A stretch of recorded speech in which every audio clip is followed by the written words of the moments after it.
The Blind Ambition with Jack Kelly is brought to you by Hims. Hims is changing healthcare by providing access to affordable and discreet sexual health treatments. Start your free online visit today at hims.com/blind. That's HIMS.com/blind for your personalized ED treatment options. Hims.com/blind. Prescriptions require an online consultation with a healthcare provider who will determine if appropriate. Restrictions apply.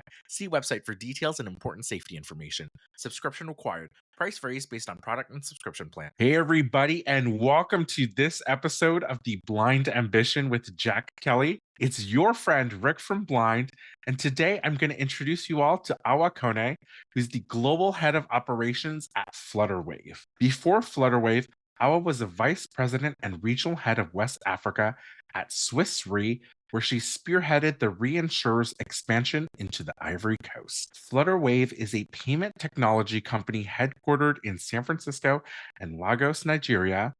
Last publicly valued at $3 billion, Flutterwave is Africa's most valuable startup and one of the continent's largest payment providers. Thanks for coming on the show, Awa.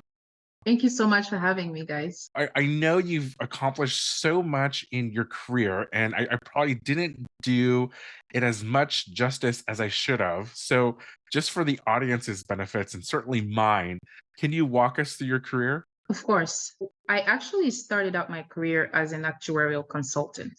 I started out at Towers Perrin, which became Towers Watson, and now they have a new name. I started out there in the pension industry doing my actuarial work. And after that, I joined PwC, where I specialized in variable annuities.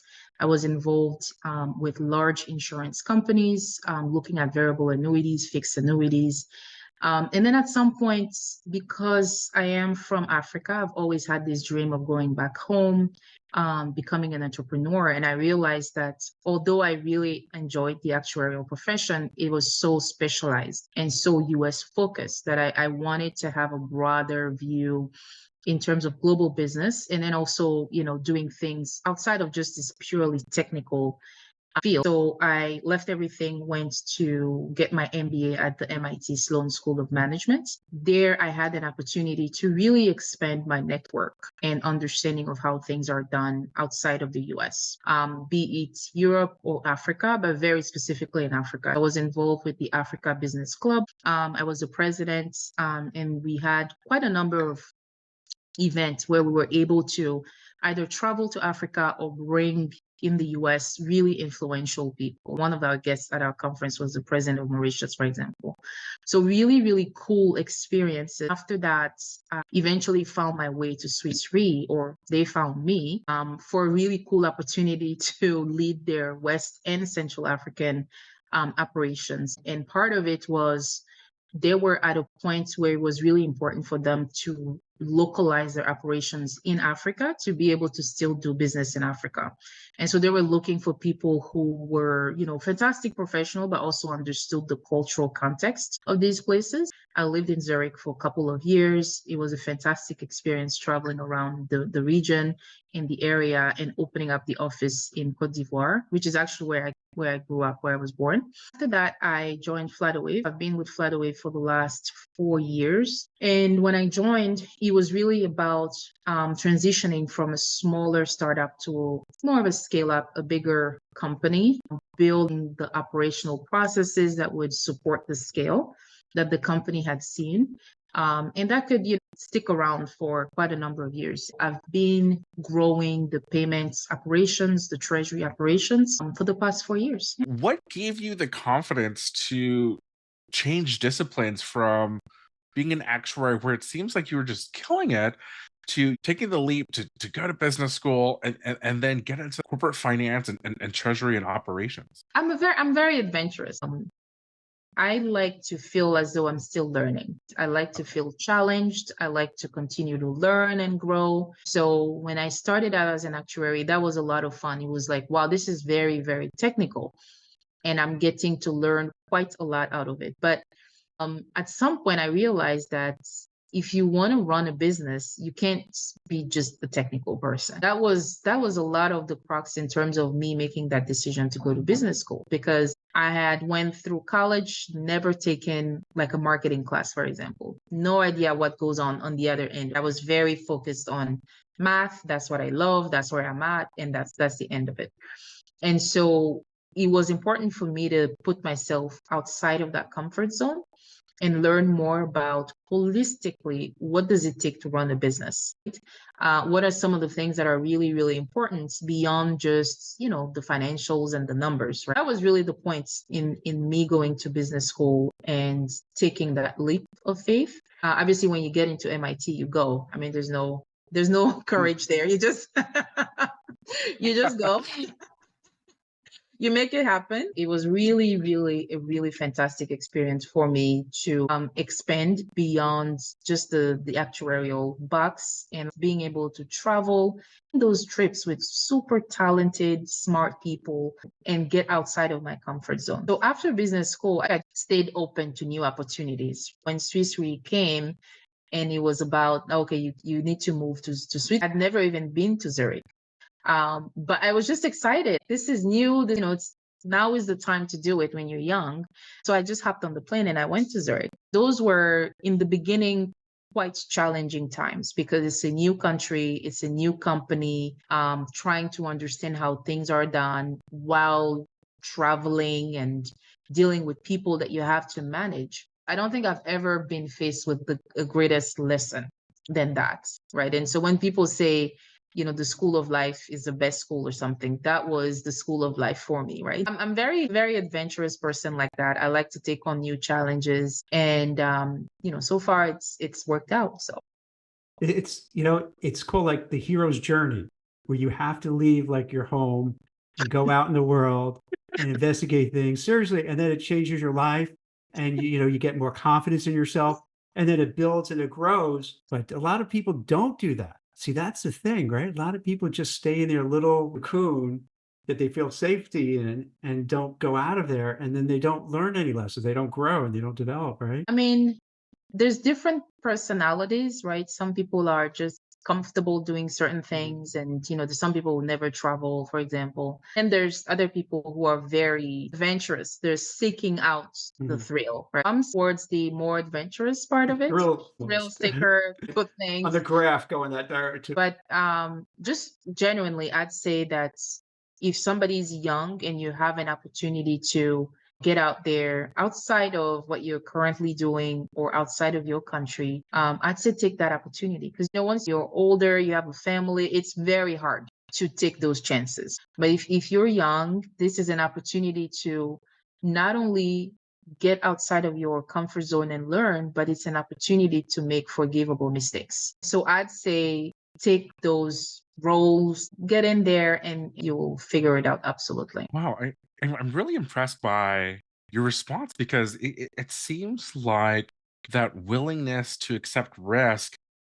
In contrast, most people they want to overemphasize like almost what's called like operational excellence, right? They get lost in the weeds and the tactics, and it's almost like their way of minimizing risk in terms of I'll be successful or I'll become the manager and then the director and then the VP and get promoted if I stay with a certain company or if I just really focused on landing that next notch in the career ladder or building that next skill that's required in my discipline or my function. What I'm hearing from you is almost this like strategic vision. Can you help us understand how to just balance what I'm calling operational excellence on one side with a vision or a greater framework on the other side? Yeah, that's a good way to put it. So for my career specifically, I'd say there's a few tenets that are just there all the time, regardless of Okay. where I am or what the role is. And that is I need to be challenged. I need to be excited about what I'm doing. I need to feel that I'm growing and learning. I need to feel like I'm working with leaders that I admire, that are supporting me. So those things will never change, and they've never changed in every decision I've made. However, within that little box of my boundaries, I do allow myself to take some risks and some chances. I was very comfortable here in Chicago when the opportunity for Swiss Re came about. But even my boss at the time said, take it, go for it, like this is, Wow. and that's and that's when you work with people who genuinely care about you being successful. They're pushing you to take the next leap. The challenges will be there. You're gonna find people that hate you or that you hate, or that's just part of it. But I'd always like to do it in a way that is allowing me to grow and it's allowing me to have fun. It would have been terrible if I was in Zurich and missing my friends and family in the cold of Zurich. I didn't learn anything. That would have been Right. the worst. I think you need to have your non-negotiable. I'd say feel free to learn, feel free to take risks. And in the grand scheme of things, when I'm 80 or whatever, I'm not going to remember I forgot to send that email 70 years ago. It's not going to matter. I'm going to remember I had so much fun traveling around the world. That's the way I usually think about it. Would you advise people who are, let's say, watching this, who are interested in entrepreneurial endeavors, to start doing business or do a startup in Africa, even with the things you're saying with high inflation and devaluation of currency? Is it still worth? Absolutely, right? So when people were making negative interest in Europe or 0.05 in the US, you're making 5% Nigeria. The opportunities are absolutely there. And like I said, you have to understand how to take full advantage of those opportunities, and you have to come in with the right mindset. The challenges, you're able to manage yourself and really understand how business is done, because that's key, right? You're not going to be able to sit here, send emails and expect that everything will be perfect. No, you need to be on the ground. You need to roll up your sleeve. You need to make the right friends. You need to hustle a little bit, right? You just get in there. And so from that perspective, I'd say it's a massive, massive, massive land of opportunities. When you say the right friends, is that like code word for like, all right, you need somebody to kind of look after you to make sure you don't get ripped off, or just put you in the right direction instead of the wrong direction? No. What I mean Yeah. by friends is just Okay. business partners, not anything like tricky or shady or anything like that, but just people who understand how things are done and people who can guide you and give you advice, really. So this is where the cultural context come in. Yeah. I meant friends as in friends. Yeah. But I think it's different in different places and different contexts. Now, I'm curious, right? Because I really like your point about understanding the local nuances, the different business norms, the different cultures there. Because I find that in the US, everyone just assumes, or in the West even, everyone just assumes that their way of business is correct. And they seek to import their current practices, what they're already doing, their existing institutions abroad, and just assume that the way that they've always been doing it, or that the way that they know is the best way. And obviously, on its face, that can't be true, right? And so, how do we help those folks kind of avoid the harsh realities of getting hit in the face really quickly when all of those things don't work out? How do you learn those different norms? How do you create those different partnerships or friends abroad without having to learn it the quote unquote hard way or the long way? It's difficult to say that there won't be lessons along the way, because there would be, Right. right? Regardless of if you're coming to the West or going the other way, there would be lessons along the way. The ones who suffer the most are the ones who don't have that open-mindedness of realizing that I'm no longer home. Because just like when we came here as students, as international students, we quickly realized that the rules were different. The weather is different. You have a visa, you can't work a certain number of hours. You have to do this, you have to do that, you have to go through the lottery before you become a citizen. You just have to understand those rules and making sure that you follow those rules, right? So it's exactly the same if you're going into another country, really kind of understanding, well, how do these things work here, right? So I'm a startup. I'm trying to set up shop, for example, in Kenya, because labor, it's cheaper, and I want to, get land that's cheaper. And, I don't know, there's something there that is attractive to me, right? You wouldn't just come in and be like, okay, I'm going to take the first contract. I'm just going to hire the first guy. No, I think it's exactly like you would do here, right? Have quite a number of conversations and maybe starting out with somebody that you know who has told you that there is an opportunity, and then getting more and more network locally, right? If you're trying to set up your, I don't know, your shop for garments or whatever, who are the best people who can provide you with that lease for your factory? And understanding, for example, that, oh, maybe they don't have electricity 24/7 like here, so maybe you need a generator. From there, who do you need to talk to get to that generator, to get to that power, right? Because obviously, if the factory is not working, you're not going to be able to produce as much as you want to produce. Someone told you, hey, labor is very cheap, you can get all of these people, but are they the quality that you want, right? Or would it actually be that cheap to get the type of quality that you want? And the quality is there, right? Is it just the compensation that these people value? Do they value other things? For example, with Flutterwave, my team members were telling me, hey, at the end of the year, the companies, the banks, they would give us a bag of rice. And I was thinking, what do you mean about it? It's very like different, from a cultural perspective. It's like, well, what is that, right? But that's something that people actually quite value. So if you're now opening up a bank and you don't have that bag of rice in your structure, well, too bad, right? So it's just nuances like that really have to be taken into consideration when you're trying to set up shop in a new place. And it doesn't matter where the place is. I think it's more so your willingness and your opportunity to be open and very agile.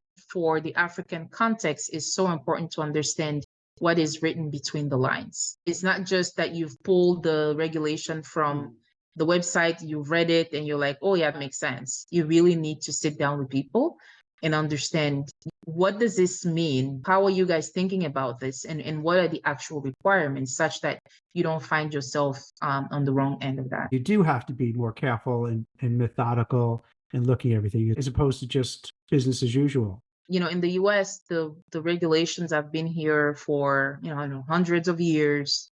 Everybody understands what needs to happen. And I'm sure in the beginnings of it, there was a little bit of that constant evolution, just like you would see in, much younger nations like in Africa. Those are just the rules of the game, really. This episode of The Blind Ambition with Jack Kelly is brought to you by BetterHelp. For anyone out there who needs to hear this, you are more than your job. Don't get us wrong. Passion for your work is great, but it's so important to find joy, fulfillment, and validation in your life as a whole, not just at work. And therapy can help you get there. We all go through ups and downs in our career. Maybe you're thinking about switching career paths, or you're feeling super burned out in your job. You might be struggling with the uncertainty of our current economy, or trying to manage the anxiety that can come up during the job interview process. Whatever it is, you're not alone, and therapy can help. Therapy gives you a place to talk through what's going on at work in a safe and supportive environment, figure out what goals you have for your life and career, and build the confidence to go out and make them happen. Otherwise, it's easy to stick at the same old, even if it's not making you happy. If you're interested in giving therapy a try, BetterHelp offers affordable online therapy on a flexible week-to-week schedule, so you can fit it into your day. Just fill out a brief questionnaire to get started, then BetterHelp will match you with a licensed therapist based on your needs, preferences, and goals. Connect with your therapist by text, phone, or video call. Start the process in minutes and switch therapists anytime. Elevate your work and your life with BetterHelp. Visit betterhelp.com/teamblind for 20% off your first month. That's betterhelp.com/TEAMBLIND for 20% off your first month. Nigeria. Now it's becoming an epicenter of tech and finance, right? So is this all throughout Africa? Is it just you're the exception, your company, or what are you seeing? How robust is it? Nigeria doesn't have the best reputation. However, I'd say that there's a little bit of a rebranding across every single element of the culture, right? From music to cinema to payment and startup. Nigeria is a really, really fantastic hub. Really good energy. If you've ever been some of the big hubs in terms of startup or tech in Africa: Kenya, Nigeria, Egypt, South Africa. right? And what I really, really like about what's going on in Nigeria over the past few years is these homegrown leaders and companies like Flutterwave, like Paystack, who are really charting the way and solving these African problems using African solutions and using African talent. That's one of the things that I was super, super excited about with Flutterwave specifically. We are actually having an impact and really allowing our people to go beyond what they were, let me just say, limited by because of the lack of payment infrastructure. If you are in Nigeria, it's nearly impossible for you as a small business to do business in Ghana, for example, right? Or in another neighboring country. It's difficult to move money from one country to the next. In fact, it's easier for you to take the cash, get on the plane, or drive to Ghana than to send it via the banking Wait, system. why is that? Right? That sounds nuts. Why? It really is insane, right? And so the infrastructure, I'd say, in Africa, and I'm sure in other places as well, was not built around the continent. Like the SWIFT system is very much a US system. So in order for us to send USD from one place to the next, it has to come through New York, for example. So when you think about it logically, what sense does it make for me to send money through New York back when it's literally like a 45-minute flight? There are a lot of these issues that make it impossible for people to grow their business and scale. Those are some of the solutions that our CEO really wanted to bring solutions to. So yes, Nigeria was not the best, but I think things have changed significantly in terms of the level of seriousness and the type of homegrown, really, really cool startups that are, being birthed from that place. So just Rick, Yep. I'm curious, did you know this? Did you know all about this, or is this kind of new to you as well? I'm admittedly a bit of a fintech nerd. Okay. When I first landed in tech, I worked in credit and loans. One of the things that we're trying to do is figure out, like, the financial services fintech is so US centric. What are other folks around the world doing, and what can we Right. learn from them? If you go to East Asia, you have these super apps where you can basically do everything and anything you want in a messenger app. And then obviously in Africa, you just have a greater adoption of mobile phone usage, right? Absolutely. Where seemingly everyone has a mobile phone. And so your ability to get customers to feel comfortable doing, financial services on a smartphone is perhaps more natural than in the West, where you have, some mistrust or inaccess to broadband internet or even mobile phones. Now, I'm curious because I feel like, and I don't mean to put anyone on blast, certainly not our audience, but Africa is a diverse continent, more than 50 countries. When you are trying to expand or do business on such a diverse, so many different cultures, languages, infrastructure, even within the same single country, how do you even approach that? Like, where do you begin? This is a great question. I did the expansion work with Swiss Re, but you're right. Right. It's a massive continent, 54 different countries, each one of them with their own rules, with their own regulations, their own culture, their own business culture, right? And so specifically in our case with Swiss Re, it was really about understanding the terrain, because these are places where the cultural context matters quite a lot.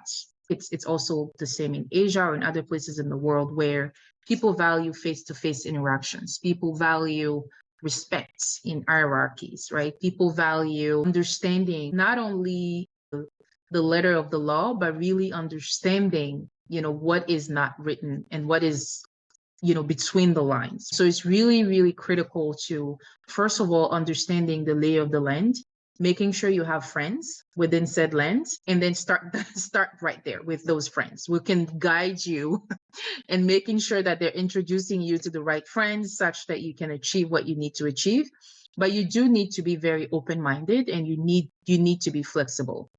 There were so many instances where, we thought we understood everything, we were on the right path, and then only to discover at the last minute that things have changed, right? In those moments, I think that having that perception that the regulatory environment in Africa is very much evolving as we are also evolving and building a lot of our framework and structures. You have to have that in mind and keep that in mind not to go crazy sometimes. So it sounds like there's a lot of nuance that needs to be understood, not even before you do business, but just over time as you continue to do business in the continent. Can you Absolutely. share with us more? If I'm in the US and I want to have a startup in Nigeria, Egypt, South Africa, whatever it might be in Africa, these emerging tech hubs, what are the nuances that I should know about, even at a base level, before I get started? That's a really good question. It's a really good question. I think that a lot of times, what the two mistakes that people make is one, to assume that Africa is just the same. And then two, coming into Africa with that Western mindset. It won't work.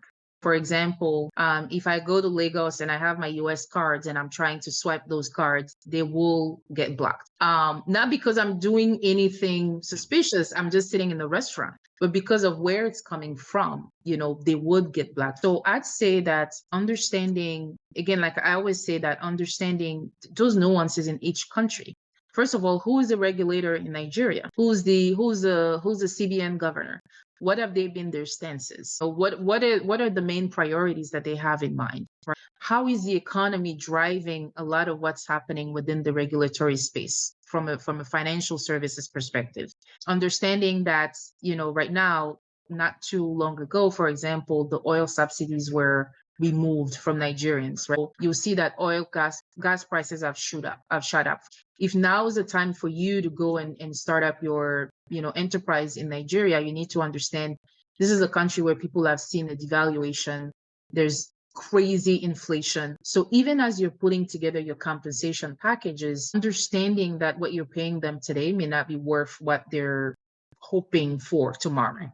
So you'll see people starting to give salaries, for example, in USD. You have to be very tactical and understanding of the lay of the land, and then making sure that that's very much part of the way in which you do business. Understanding that with the way in which the currency has been devalued, for example, it might change flows of funds in and out of the country. So if you are intending to repatriate all of your funds as a business on a monthly basis, do you have the right partners to do that? And would that money even be worth what you were hoping for a month from now? Of course, I was trained as an actuary, and the slogan of the Society of Actuaries, risk is opportunity. So there is opportunity. There's a lot of opportunities in those things, but you just need to understand how the opportunities can be properly taken advantage of. Now, is this the same in all different countries in Africa, or is it centered in just a few of them, where everyone's going through the same thing? No, it's not the same. It's a massive continent, right? So you will see, for example, some of the French-speaking countries, the ZOF, for example, which is pegged to the euro. You won't necessarily see massive inflation in those countries because of that, which is very different than what you may experience, for example, in Nigeria or in Kenya. No, just I don't mean to like over flatter you, but just hearing from your responses, just the empathy and the personalization that you approach business with, and certainly your career with, I find it quite refreshing in terms of your take, I would say, on executive leadership. Mm. Can you walk us through the lessons learned in terms of how you've kind of built that approach or developed those frameworks in your career? Yeah, this is interesting. I think that I've been placed in different roles where I've had to lead very different types of teams. I've been in roles where the team that I was leading had significantly more experience than me. I mean, they've been doing this for like 10, 15 years, right? Versus other teams where it's much younger. With Flutterwave, we're all growing together. Flutterwave is doing something that no one else has done in Africa. So when you wake up in the morning and you grab your computer or you get into a meeting, it's not often time that you would be able to say, hey, let me call my friend. They've done this yesterday. I'm just going to copy whatever they've done.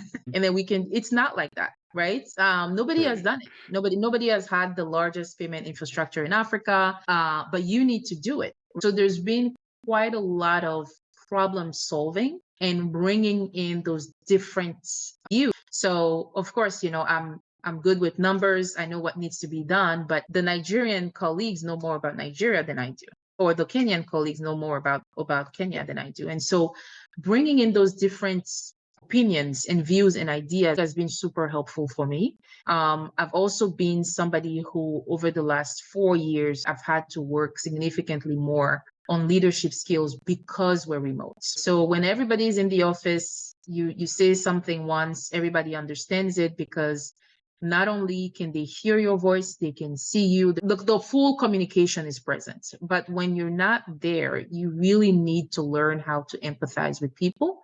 And you really need to learn how to connect with people you've never seen. There's people in my team that I've never seen. They're in completely different countries that I may have never even been to. So you have to constantly learn and grow as a leader, because at the end of the day, everybody's still looking to you to understand the vision. Where are we going? What are we trying to do? So from my perspective, I'd say those are the things that have really, really shaped my leadership model, bringing everybody to the table and having that open-mindedness to understand it's a picture that we're all drawing together. Really excited to hear about your background, just because even at your level, it seems like you still focus on just continuous learning, and you just have this like natural curiosity that you're still using to guide you along the way. For the folks that are listening, that are, the aspiring directors, the aspiring vice president, regional heads, whatever, what other tips or even tricks do you have to share? I think keep learning. A lot of times when we talk about learning, people just think, oh, I just need to learn about the industry. It's not just about the industry. You need to learn the culture of the company. You need to learn, what people call politics. You need to learn the way the game is played. And sometimes I tell people, everybody's playing football, you're playing basketball. It won't work, right? Mhm. So you need to understand what game is being played here, and you need to understand how to position yourself within that game. So definitely be an expert in whatever it is that you're in, your industry, understand it in and out, making sure that your results speak for themselves. But beyond the results, there is branding, right? There's making sure that your name is spoken in the right rooms. There's making sure you are putting yourself out there in front of the right people, making sure that you are raising your hand for the right projects with the right visibility. Learning is really part of all of these elements. And as you start your career, it's more about the technical aspect in the industry. And the more you evolve, these things in terms of, well, how do I manage these people, right? How do I manage these people within this context of everybody's remote or this company culture? These things become even more important. Who do I need to network with, right? Who needs to be in my network such that if there's a problem, for example, I'm able to call somebody at a bank somewhere and resolve it, right? Like, how do I make myself invaluable to this organization? That's all part of the learning. And the answer is going to be different from one company to the next, but the way in which you go about it and the results that you bring to the table, that there's a consistency that needs to be there. Wow, no, that's a good like summary. In summary, there's that consistency in terms of how you need to approach your career, rather than just hoping that what you're doing will be able to unlock the next part of your career. It's trying to understand these frameworks, or even finding these sponsors or mentors that can bring you along the way and say, hey, this is how I've done it, or this is how you need to approach it, or have you thought about this, and really kind of guiding you. Yeah, absolutely. Absolutely. No, I really appreciate those reminders, because that's why we do this show, Jack and I. Mhm. Jack, when he's writing for Forbes and he's sharing his advice, right? That's our goal. And it seems like we've found a kindred spirit with you, Awa. So thank you for coming on the Thank you show. so much. Uh, Thank you for having me, guys. This was a good great stuff. conversation. That's it for The Blind Ambition. If you enjoyed the show, please leave us a 5-star rating and a review. And don't forget to subscribe wherever you get your podcasts. Thanks for listening.